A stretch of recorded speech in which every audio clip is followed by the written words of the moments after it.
From Dallas, Texas, to Texas Tech, to a jail cell, to a future that didn't once look too bright, to Sugar Bowl MVP, Maxwell winner, Walter Camp winner, and how can I forget, a landslide win of the Heisman Trophy. O-Rich had quite the redshirt freshman year, but with the highs also comes the lows. Some of O-Rich's season was often overshadowed by an ongoing NCAA investigation that was trying to prove that O-Rich had full knowledge of an Auburn booster pulling some financial strings to make him immediately eligible this past season. His name was ultimately cleared, which means he will not face any suspension now or in the future. But with that and the amount of perfect people in the world judging his every move, there is still a bit of stigma around this kid. For a 19-year-old, Osiris does an amazing job blocking out all of the noise. Being a big African-American dual-threat quarterback who had transferred in after being kicked off of a team prior to Auburn, and wearing number 2,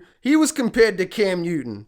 A lot. So his first change this offseason was saying goodbye to number 2 and opting to wear number 14 this coming season. He has used the negativity to help him thrive during off-season workouts. A lot of so-called experts said he was just a running back playing quarterback, like you often see in that college transition to the NFL. Training this summer with fellow Highland Park alum and Detroit Lions quarterback Matthew Stafford, he worked tirelessly to improve as a passer, staying in the pocket and throwing tight spirals. But he was stressed to the media that he will do whatever it takes to win his team football games. If that means running for 150 yards, then he'll do it. All of the personal accolades are cool, but O-Rich feels as though he let his team down. By playing so poorly against Georgia, which ultimately snatched away a BCS National Championship berth, hoisting the championship trophy is his one and only goal this season.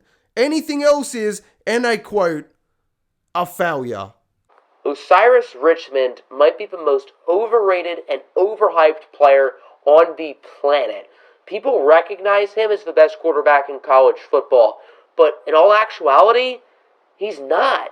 He's an okay runner who can barely throw the ball. I mean, it is his teammates making the plays for him. It is his offensive line giving him all the time in the world to throw it, giving him holes to run. It's his receivers making the tough catches. It's his running backs making the tough catches, moving the team down the field. And we're going to act like it's O-Rich carrying this Auburn offense when that's not the case at all. The people who think that Osiris Richmond is the real deal, what film are you watching? You have to be watching the wrong film. It's not him. It's his teammates carrying him, game in and game out.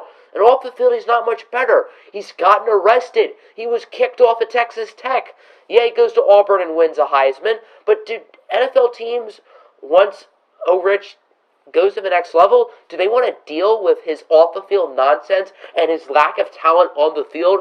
I wouldn't think so. I wouldn't even draft this guy. I wouldn't even sign him to my camp team, let alone consider him in the first 2 rounds like some idiot NFL GMs are doing. And the fact that this guy's being hyped up as the next big thing is unbelievable to me because he's just another guy pretty much. He's not that good.